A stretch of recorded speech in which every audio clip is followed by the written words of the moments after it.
Welcome into the television version of Strategies for Living. I'm marriage and family therapist David McMillan. I'm delighted that you've tuned in today. Join with me here on Strategies. You know, Strategies for Living, well, we're all about helping us live healthier, happier, and more peaceful lives in our bodies, in our minds, in our spirits, in our relationships here in the 21st century. And today, with our life strategists, we're going to touch all four, believe it or not. We accomplish the task by inviting life strategists to come on with us. And today's life strategist, let me just read just a bit from the back of his book, and it will give you an idea of what we're going to learn today. Buckle your seatbelt because we're in for a ride. On the fateful morning of January the 15th, 2013, in a matter of a few hours, our 17-year-old daughter, Studi, was reduced from a lively young woman with dreams of a bright future to a frail, battered, and helpless child with only a beating heart as the evidence of life. The best physicians raised their hands in sheer helplessness as they quoted the grim statistics that gave her a near zero chance of survival. What is documented in the book we're going to be talking about today, thumbs up, God's Love Endures Forever. That's the name of the book. What is documented in this book is an incredible journey that Studi and the entire family were chosen to undertake. With us today is our life strategist, Dr. A.J. Jawahar. Dr. Jawahar, thank you for being our life strategist here on Strategies for Living. I'm very happy to be here, and thank you for allowing me this opportunity. Well, how could I not invite you? Now, you're an MD, you're Yes, a medical sir. doctor, you're a neuroscientist. So take us back to that fateful January morning, mid-January morning. You got the news that Studi had been in a horrible car accident, Yes, right? sir. What happened? As you realize, you will have to pardon me if my voice breaks down because it is very hard for me to relive that morning, Of course. even after 2 Even now, years. yeah. But when I got the phone call, we went and ended up in the emergency room of the hospital, LSU Medical Center, and I was too familiar with the whole surrounding. And initially, I did not anticipate or I did not know the gravity of the situation. The first realization came to me when we were in the emergency room family area. Right. And the first person who came or who was sent to meet us was a pastor. Usually that doesn't happen unless there is an extremely grim situation. Usually the doctor is going to come out and The doctor communicate. or the nurse. But you or- knew something was wrong right away when the pastor came out. Yes, sir. As soon as the pastor came in, and he was very, the expression on his face was quite self-explanatory because I had been there several times. Right. You on knew. the other side of the fence. But Plus, you're a neuroscientist. Did they allow you in the room at some point to see actually, your daughter? no, they didn't. And that was another reason of my panic at that time. First, they told me that she seems to have suffered from a grim brain injury. And, to just highlight the stupidity of the human mind, I, on the inside, was relieved to hear that because I thought, well, this is my area of expertise. I got this. Right. Okay, so how bad can it be? Maybe she had a concussion, Right. and they want to But observe it was her or so something much like worse than that. a concussion.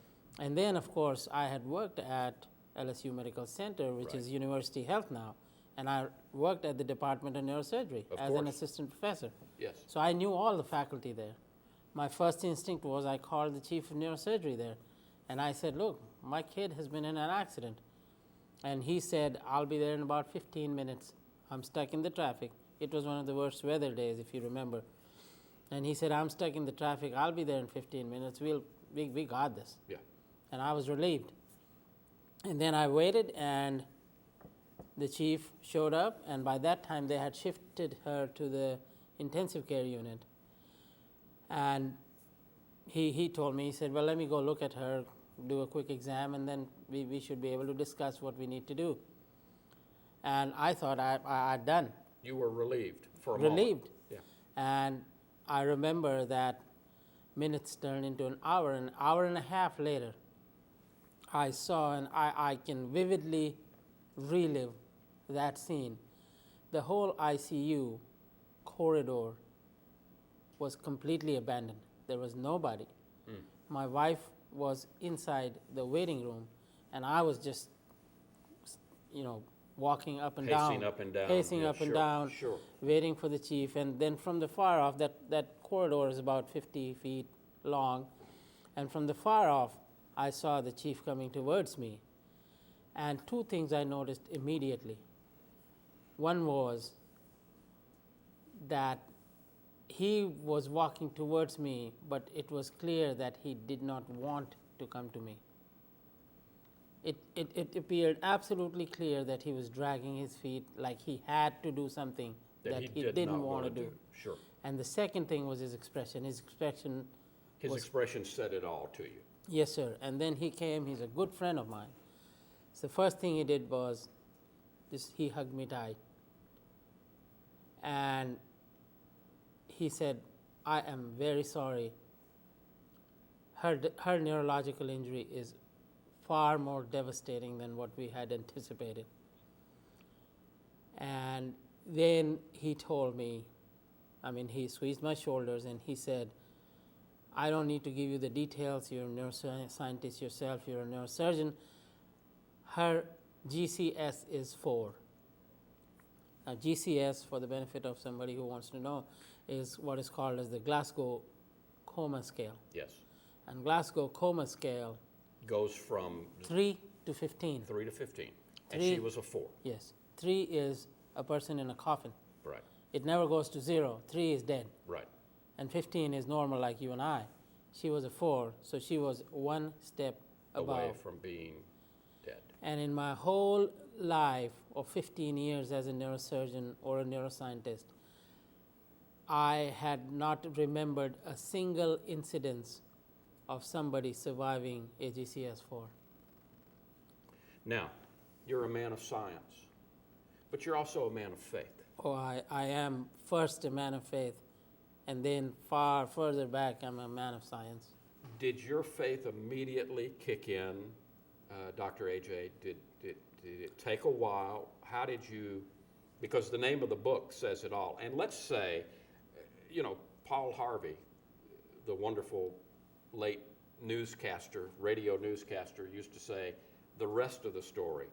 The rest of the story is that Studi is now a sophomore at Centenary College. Yes, sir, she is. And she's doing fine, thank you.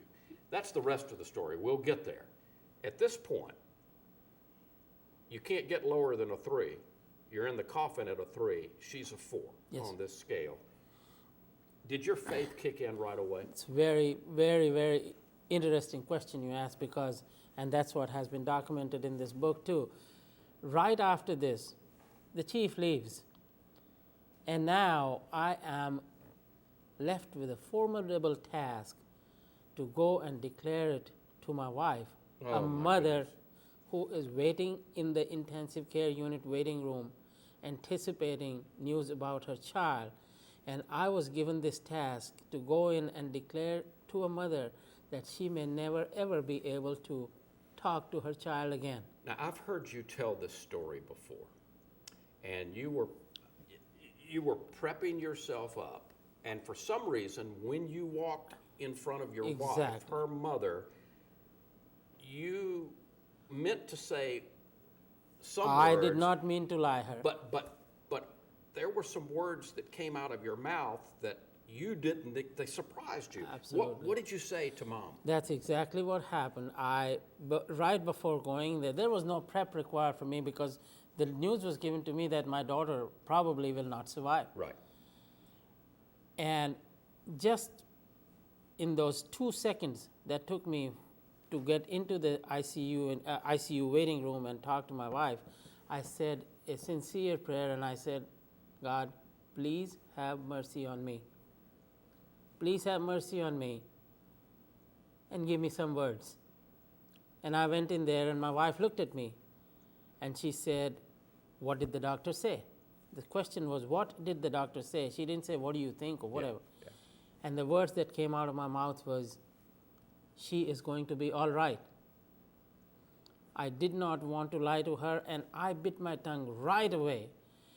But as soon as those words left my mouth and reached her ears, she went down on her knees on that ICU floor, and she said, "Thank you, God." And then she started crying uncontrollably, and I had no chance to rectify myself. And while I watched her, Do you think those were your words, Dr. although AJ? those were not my or words, were they somebody else's words? Did you get a download? Did you As- get a download as from God someplace else? as my witness, those were not my words, because, as I said, I did not want to lie to her because the condition was obvious. Somebody in about 10 minutes or 15 minutes would have told her, Sure. saying, "We told the dad that she probably is not going to survive." Sure. There was no point in me lying. This was a download. These words came from somewhere, and I realized that this was the answer to my first prayer when I said, "God, have mercy on me." That's the only prayer I had said. I had not said anything about my daughter's condition, whatever. I said, "Father, please have mercy on me." And he did. More so, I think he had mercy on a mother whose heart must have shattered if I had told her that she was never ever going to see her daughter again. What an incredible story. We're going to go to break in just a moment. When we come back, I want you to tell us the rest of the story, I would be happy to. because there was a pretty long hospitalization that Yes, took sir. place. Yes, sir. And again, the rest of the story is sophomore, Centenary College, Yes, sir. and doing pretty well. Yes, sir. We are talking to Dr. A.J. Jawahar. The book is Thumbs Up, God's Love Endures Forever. We're going to take a break. We'll come back. We'll tell you how to get this book. You're going to want to get this incredible, incredible book, and you're going to want to know this story because it's an incredible one. More with Dr. A.J. Jawahar on Strategies for Living. We'll be right back.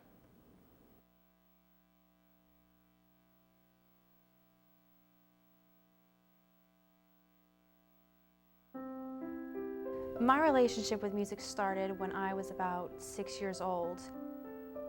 What happened was I just went to the piano and I started playing Four Leaves by memory. They had a career day and a musician came to the class and he did a little demonstration, played saxophone, and I thought, oh my gosh, that's what I want to do the rest of my life. Wound up being a music educator, and it's been my life for the past, I can't even count how many years. In high school, I wanted to be a professional trumpet player, and it turned out music education was really where I needed to be. And for all these years, that's where all the time and the effort has taken place. What I get out of music, it's like an expression of the soul, and I hate to sound sappy, but it is. It's like anything that you feel, you can convey it without words. It takes me to a place where my words don't know how to get me, if that makes any sense. When I don't know how to put my emotions into words, there's almost always a song out there that can do it for me. Some of the things I get out of teaching personally is actually seeing students get it. One of the subjects that I really love to teach is music theory. And many of our students come to us with a love of music and the hope of studying music and either performing professionally or being music educators. To get to that end, they need to study the music theory aspect of it. What do the notes mean? What's on the page? Being a community college, people look down on the college because of that, and I think they're wrong. So the quality doesn't suffer at all. I mean, it's unreal. They expect the same thing out of you at a community college as they do at a four-year institution. And the concepts that you learn and, techniques, and you can't find it at every school. One of the main things that we try and do here at Bossier Parish Community College with our music students is to instill a good work ethic. One of the scariest things that I've ever had to do was get up on the stage to do my student recitals like everybody else is required to as a major, but the instructors help you through it. I mean, they're great. You couldn't ask for a better program here. When I leave Bossier Parish Community College, I'm gonna go get my bachelor's, and then I'm gonna go get my doctorate and hopefully teach at a college. One of the aspects of our music program that we're always working on is recruiting quality and talented students.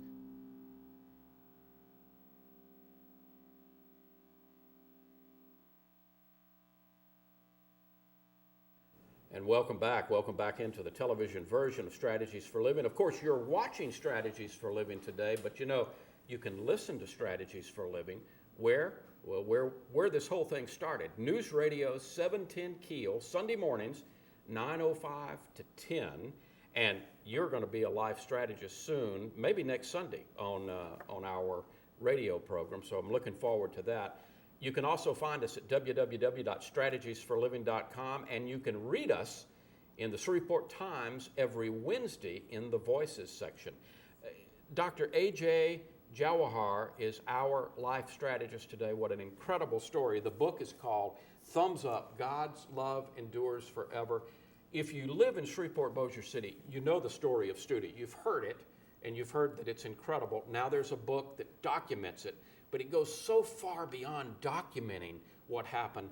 It is an incredible story of faith that we all need to read. A story of faith, a story of prayer. Where can you get it? Well, you can go to Amazon.com/author/AJ Jawahar. You could also just either in the search for Amazon, put in thumbs up and you'll get to it. If you want to buy it here in town, it's available at Bittersweet Flower and Gift Shop in Bossier City, also Yarns on Uri in Shreveport. And so I hope you will get it.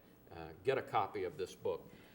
Okay, so now, did your wife eventually find out that you got this download, and how did you go about explaining what happened, Dr. AJ? Well, she found out because very soon, first of all, she is in the medical profession. She is a radiation therapist at the VA Medical Center. Okay.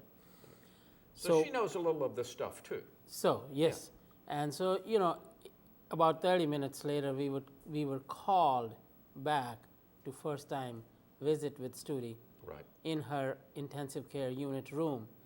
And the way she looked was obvious to anybody. Very obvious, yeah. It was obvious to anybody. Especially anyone that had medical training. Yes. Yeah. It was obvious to anybody that what I had said was not what the medical opinion must have. Did she ask you what's the deal, AJ? What are you doing here? She actually, we were both so devastated when we saw our little baby that we have raised like a flower. Yes. You know, all our life. Now, is Studi y'all's oldest daughter? Or, we have an older son. His name is Dylan, but Studi is, daughter. She's our oldest daughter. Okay. And, you know, she used to be so full of life, so full of joy, that to see her there, she had 11 fractures of her skull, with one of them going through and through from right to left at the skull base, like a fault line in an earthquake. Have some of your colleagues asked you, AJ, how did you pull this off? Well, they did not. How did you do this? Because they were throwing their hands up. Obviously, the chief of neurology, you just described it in the first segment. He came down the hall and he didn't say anything to you. He hugged you. Yes. You don't usually get that kind of message unless it's very bad. And especially not from somebody who knows that all the hope is pinned on his opinion. Right. But my colleagues did not need to ask me anything because they saw it firsthand, day after day. She was obviously comatose. Right. And her coma lasted for 4.5 months. Wow. While she was in the ICU, subsequently when she was shifted to a step down and then subsequently shifted to what is called as you can call it rehab, but it was sort of a long-term care where... Right. Long-term acute care. Yes. All right, tell us about the day that things changed, the day that Studi woke up. It was actually, waking up was way far later, what I want to tell you is how the book acquired its name. Okay, yes. And this was about 3 weeks into her coma. She was deeply comatose. She was on life supports. And at this point, she's still in the hospital. Oh, she's in the intensive care Intensive unit. care, They couldn't still in have her intensive care. because she's on life support. I Right, mean, she couldn't breathe on her own. She was breathing with a ventilator. The brain was that damaged, it could not breathe. Actually, run the lungs. yeah, it's interesting that you make this statement because one of the neurosurgeons, just a colleague who had come to visit a day before, had come to me and said, your enthusiasm is very encouraging, but her brain is completely dark. What they were trying to tell me He is was that telling you, look, AJ, take it down a notch. Yes. You really, what they were really saying to you was, AJ, get real.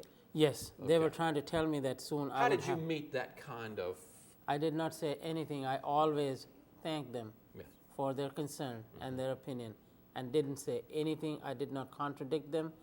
I also did not try to come across as somebody saying, oh, well, I'm better than you, my faith. Nothing. I just always thanked them. And one thing I told every single one of them, and I think it comes from my Indian background, is I would always tell every visitor, the doctor, or anybody, I would say, can you just lay your hand on this child before you leave? And that is because in India, there's a custom that when you want to wish somebody really, really well, you lay your hand on their head for a second. And in India, they believe that you transfer a little part of your spirit or your energy to somebody if you can sincerely lay your hand on that's them. incredible. And I personally believed that when they lay their hand on that child, they are going to probably transfer maybe just 5 minutes of their lives to this child. And 5 minutes from all of these people may end up translating her into acquiring a life. That was my belief at that time. Right. I'm not saying I knew any of that. Right. So this is what is happening. I've been told that the brain is totally dark, and it was devastating, obviously. And it was after the well-wishers had left, it was my wife and me sitting by her bedside. Right. Day after day. Yes, After day. and this was You haven't practiced medicine no, I haven't practiced medicine since the accident. No, right? sir. And my wife had Studi's hand in her own hands, between her hands, and she was just gradually petting Studi. And until this time, Studi had not even flickered an eyelid, not even response to pain. You could pinch her, you could poke her. All you of could those give tests you those do with tests. the None needles of them and all of that. Yeah. elicited even a flicker of movement. And all of a sudden, after this news, Studi gripped her mother's hand, and then she brought her mother's hand to her own face, Oh my gosh. and she started caressing her own face with her mother's hand, as if saying, Mom, I love you, or I miss you. And my wife looked at me and she was just shell-shocked, and she said, AJ, look at this. And I couldn't understand because I didn't know if my wife was intentionally doing it. So I said, what? And she said, this is Studi doing it. I hadn't raised my hand. And when I saw that, my first reaction was to just rush out, and I hollered at the nurses. I said, anybody who cares to look, please come back look. And a couple of nurses came in, and they thought maybe there was some kind of emergency. And I told my wife, I said, do it again. And she was apprehensive. She said, maybe Studi won't do it again. And I said, just give it a try. So she brought her hand back and then placed Studi's hand on her. And again, Studi just picked her hand and started caressing her face. Studi was there. Exactly. And I told those nurses, I said, 5 minutes ago, I've gotten an opinion that this child is gone. It is a shell lying here on life support. Now what do you got to say? And I made at least 5 of those into a believer in about 5 minutes. I don't know what to say. I didn't know what to say either. I mean, when I saw that. What you're telling us, what you're sharing with us, is absolutely incredible. It was incredible, and you can imagine. I mean, from that day on, it was my wife and I. We made a promise to each other. We said, we're not going to give up. No matter what happens, this child has reached out from the depths of a coma to just let us know that she's still there. Do you call that a miracle? Oh, Did you absolutely. witness a miracle that day? That was a miracle. And Studi's life. It's That- a miracle. If that's not a miracle, then I mean, you need to eliminate that word from the dictionary. Because if that was not a miracle, then I don't know what else Oh. is a miracle. I don't, 23 years of doing radio and TV, I don't think I've ever heard a story like this. It was just absolute miracle of the mercy of God. And that mercy continues because, again, Studi is a sophomore at Centenary Yes, College sir. now. Yes, sir. She's pursuing a degree Yes, sir. And she's pursuing a degree in psychology. in believe it or not. psychology. Wow. And got some good professors over at Centenary, by the way. Absolutely. All right, folks. Look, I wish we had another 3 hours to talk to Dr. A.J. Jawahar. We don't. So what you're going to do is you're going to go and you're going to get the book, please, and continue this conversation with him. You can watch our radio program. He's going to be a life strategist. We'll have an hour there to talk to him. But you gotta get this book. It's called Thumbs Up, God's Love Endures Forever. We need to hear stories of miracles. Here's one that happened right here, Shreveport, USA.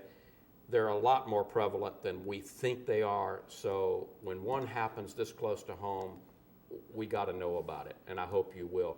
Go to Amazon.com, go to Bittersweet Flower and Gift Shop in Bossier City, or go to Yarns on Uri in Shreveport.